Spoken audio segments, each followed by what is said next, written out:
कहानी सब सुनकर ही कितना अच्छा लगता है ना। हम अपनी ज़िंदगी में कितने अच्छे बुरे, दर्द, खुशी, डरावना, कितने ही तरह की कहानियाँ पढ़ते हैं, जिससे नायक नायिका जिसे बनाया जाता है उसमें मुख्य रूप उन्हें ही दिया जाता है। वैसे कहानी अगर हमें पसंद आ जाती है तो पढ़ने में बहुत ज़्यादा अच्छा लगता है, कभी खत्म ही ना हो जैसा लगता है। और अगर वही कहानी हमें अगर देखने को मिल जाए तो फिर तो क्या ही कहना।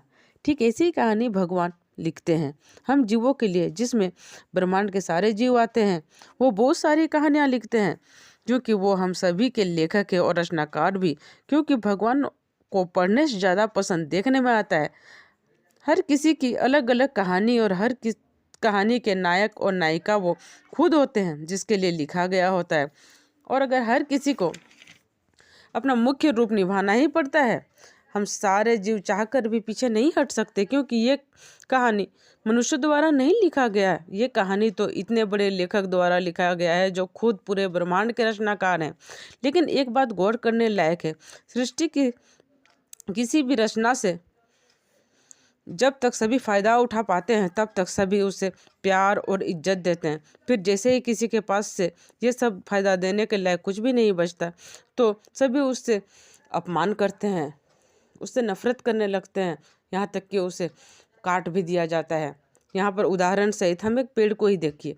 किसी पेड़ को जब एक छोटा सा पौधा रहता है तो वो धीरे धीरे जब पेड़ बनता है तो उसमें सभी बच्चे उसमें रस्सी लगा करके झूला झूलते हैं। फिर जब वो पेड़ फल लगा करके फल देने लगता है तो फिर क्या होता है, वो सभी फल खाने लगते हैं। पेड़ कभी नहीं रोकता है कि मेरा फल मत खाओ।